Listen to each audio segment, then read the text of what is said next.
Hello, everyone, and welcome to Locked On Flames. Today, we are catching up on qualifying offers, who didn't see an offer, and of course, who saw them. But we also need to talk about the latest and kind of greatest update when it comes to the negotiations with Johnny Gaudreau and the Flames. You're Locked On Flames, your daily podcast on the Calgary Flames. Part of the Locked On Podcast Network, your team every day.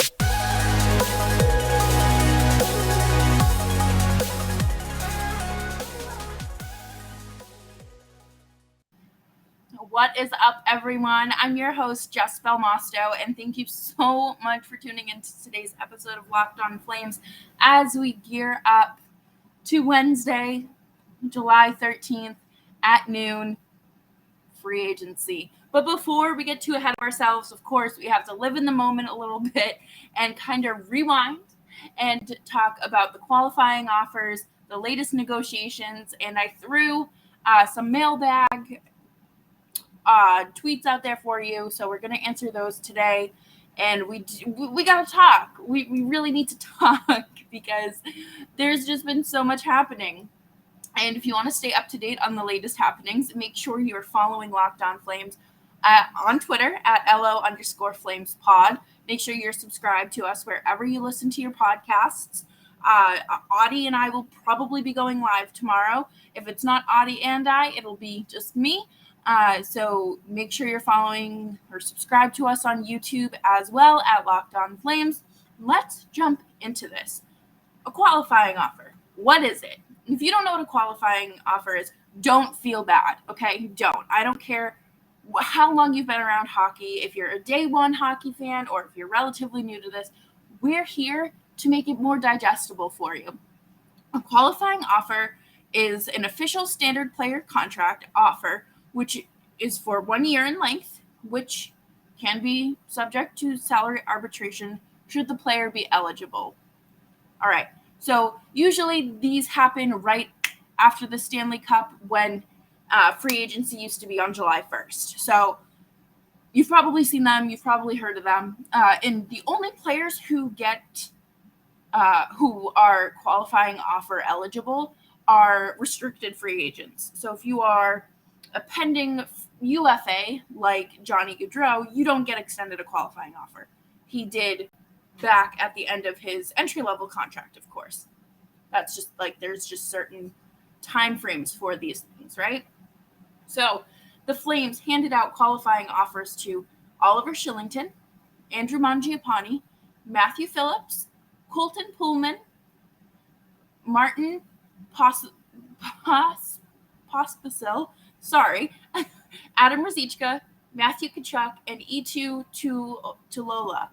All right. So, honestly, I was a little surprised that Oliver Kylington got one.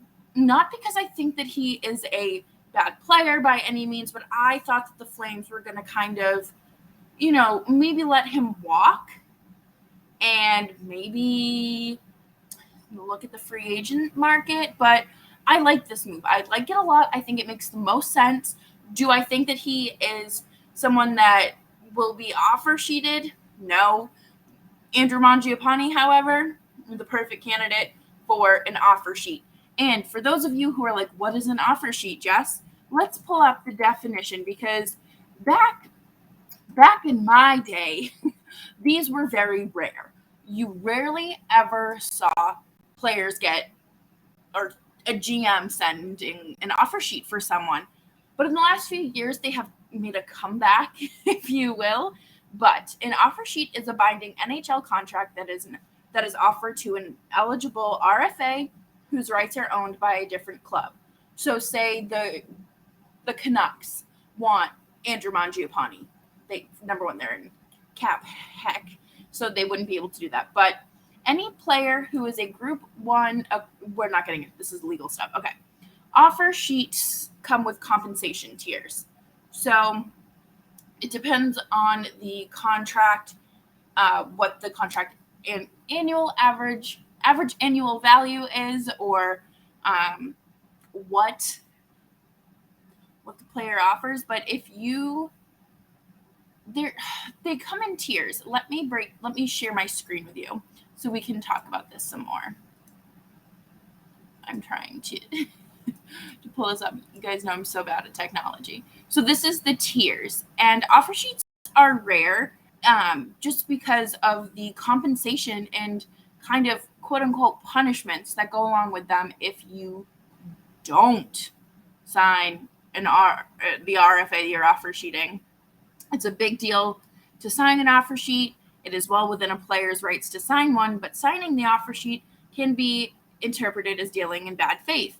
For a player that has been drafted and developed by an NHL team to go behind the team's back and sign a contract with another team while negotiating a contract with their original team, that's shady, snaky behavior. And, you know, I still remember back in 2019 when the Montreal Canadiens sent an offer sheet to Sebastian Aho, and the Canes immediately matched it. They went above it. If you don't match it, then you are eligible for the punishment. And I say punishments, but they're not the tiers and what you're giving up. Oftentimes they are very, very rare because you're giving up your first round pick, a third round pick, a second round, like your early draft picks, and that's not a good look, right? That's a lot to risk if a player doesn't sign with you. It's like playing Uno, but stakes are a lot higher, right? Matthew Phillips, that's a no-brainer. Great AHL forward. Adam Ruzicka saw some time in the NHL this year, and I really, really want him to see more time in the NHL next season. Do I think that he will be a full-time center next year? No. But I do think that barring injuries or, us having to bench people and things like that, he will be seeing time with the club. Matthew Tkachuk, who's this kid?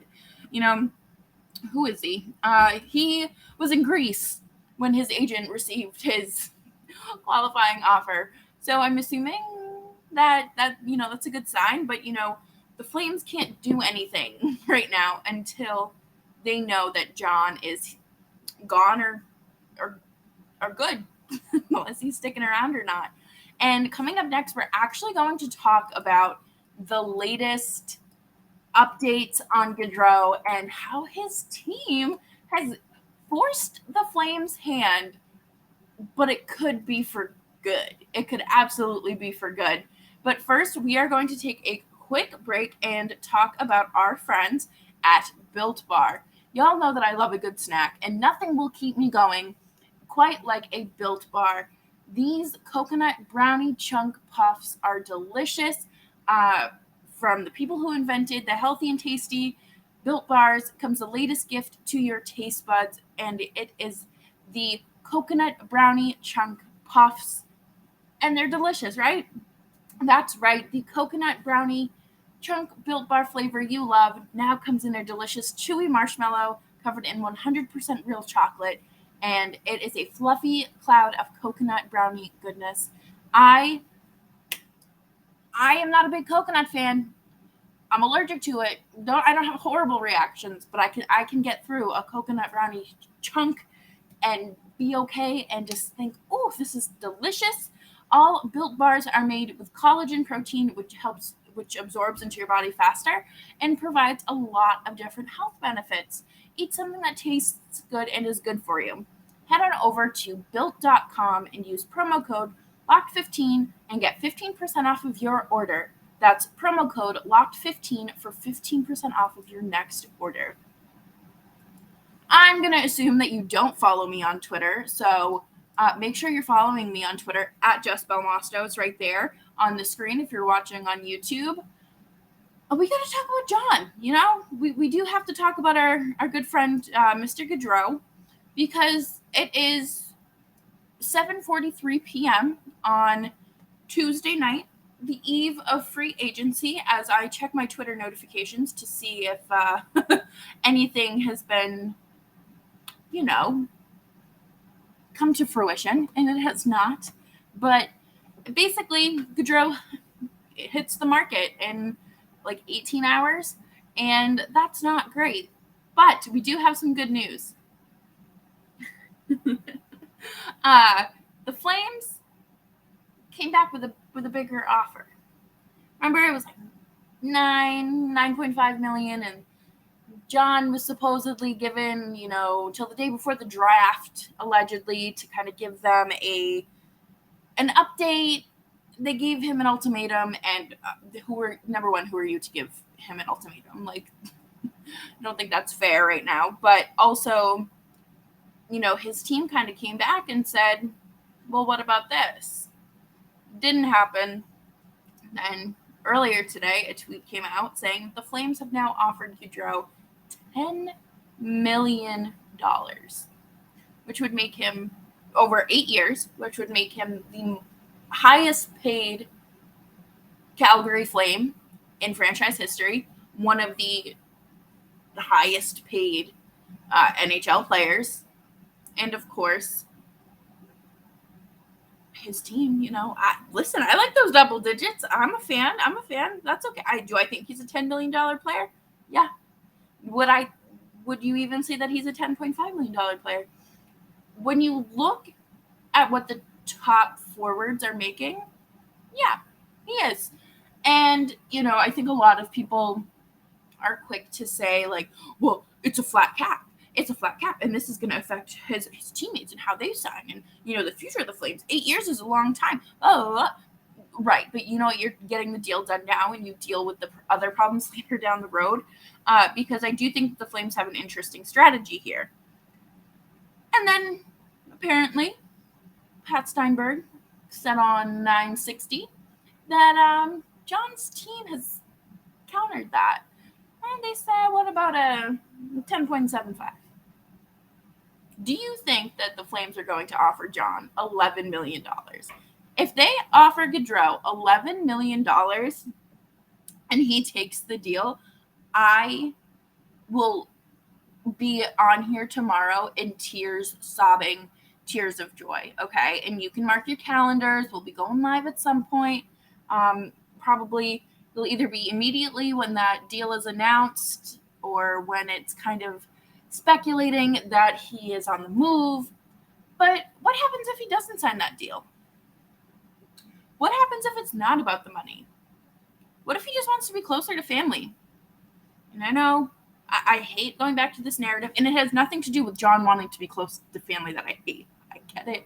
I'm a big family person. My boyfriend is a very big family person, and there is no shame in wanting to be close to your family, especially as you are preparing for your first child, okay? That's terrifying. And I was reading today that apparently his wife still works, and apparently I don't know how true this is, but apparently like she doesn't live in Calgary, which I don't believe. I think she lives in Calgary, especially now that they're married. But if he doesn't sign an $80 million contract, is this because he wants to go and be closer to family? Does the money not matter to him? Does that generational wealth not, whatever. Is that not what it's about? Philly's out of the running, right? Philly is has their money tied up, like $10 million tied up with Tony DeMeatball and another defenseman. But they bought out Oscar Lindblom today, and they also don't face penalty restrictions or penalty consequences because he's under the age of 26, which I don't know why you're buying him out. I think, his early NHL career was impacted by cancer diagnosis and treatment and whatnot. So, just help him out a little bit maybe. But they did make a $100,000 donation in his name, which is nice. But also now you have the Islanders and Devils, who are apparently are the front runners. are basically what I'm trying to say. They are the front runners. And I don't hate that. I mean, I do hate it. I absolutely do not want him to leave Calgary. And I'm going to talk about this next in the mailbag. But I don't want him going to New Jersey. Because, I hate the Devils. I absolutely hate the Devils. I hate everything about the state of New Jersey, except for like 3 things. And that one of those things being the Gaudreau family. I do not like some of the things that have happened behind the scenes with that organization, with professional women's hockey. I do not like that they I don't think that it's a good fit for John. And I really don't think the Islanders are a good fit, but I also think that they are in a better position than the Devils when it comes to competing, if that makes sense. But, when the clock strikes noon tomorrow, that's when the negotiating can start from other teams. Is John going to take a significant pay cut to go home or go close to home, be closer to home? I talked about this with the Audie last week. He loves Calgary. His family loves Calgary. His father plays in beer leagues when he comes here, for God's sake. I think it's a lot to kind of, you could negotiate and, play devil's advocate for either side. Do I think being close to family is important? Yeah, of course. But am I also selfish and wanting to take a lot of money in a place where I could win? Yeah. And do they structure the contract with a modified no movement clause? Do they even have one in that 5th year? So, we're going to have to get a little creative. The Flames are going to have to get a little creative here. But I do think that things could 200% work out in their favor, especially since his agent came back and was like, well, what about this? And again, could that be him bluffing, saying, oh, well, they're never going to match this. They're not going to compete with that.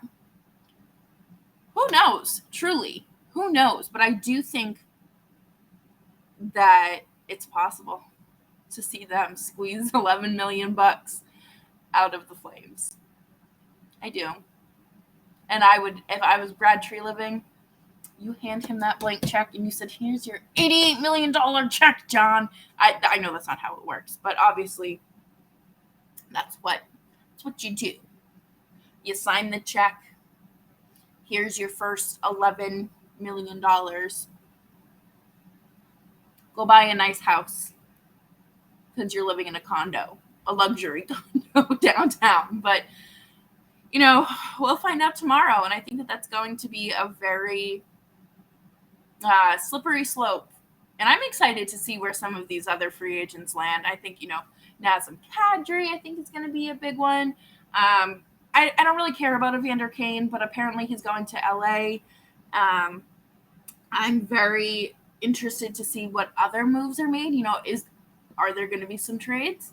What could possibly happen tomorrow? And make sure that you are tuning in to Locked On Flames and Locked On NHL so you know the latest updates with your favorite players and your division rivals. So, on Twitter, I asked for some questions. I got a few. And let's start with Locked On Canadians. Where do you least want Gaudreau to land? And that answer is tied between the Flyers and the Devils. I personally don't like either of those two teams. I feel for Flyers fans. I do. They are in a very weird position, a rebuild. They have John Gaudreau as their coach now. They brought in a defenseman who has a not so great reputation that he has earned himself. And I think that there's a lot of room for potential chaos. And they're not going to be a winning team. They're not going to be a playoff team. Both of the teams here are, lottery teams. So look at that. Look at that from where he is now in Calgary versus going back to where he was miserable with losing. You see? And Cam Hasbrook, a friend out of the bullpen, says, if Johnny Hockey leaves Calgary, sorry, where would you like to see him go? I mean, there's no way it ever happens, but I would love to see him in Boston. Again, if he wants to be close to home, he can be close to my home too, where I can benefit from seeing him play 41 home games there. And then he can take the train to Jersey or take a plane even. I'm going to be selfish there and say Boston, but there's absolutely no way that gets done. I don't even think they have like $10 million in cap space, so that's just not happening. But realistically, I would love to see him. I don't know. I think that him staying in Calgary is just something that is perfect because it's the small market. It's a small market in Canada. You are, you're the star there, but you're not getting torn to shreds by every media outlet in the area if you have a bad game like you would if you were in New York, Toronto, Philly, Jersey, like one of the bigger cities. So that's why I think that is a factor that plays into things. I think that is something that I would have to take into consideration, but I guess I don't even want to say Arizona or Buffalo because I know that they have to get to the cap floor too, but they're both lottery teams. I mean, I guess Buffalo will definitely be a little bit better this year, but they're still not a playoff, like a true contending team. So I could go back and forth with this and make an argument against every single team. I have all the time in the world. I'm serious. I cannot see him anywhere but Calgary. And if I had to pick a team, it would be the Rangers because, again, say if the cap was not an issue, it would be the New York Rangers because they are a very competitive team. They're further ahead in their rebuild than other people, and they're not teetering on the edge of, having to rebuild and retool.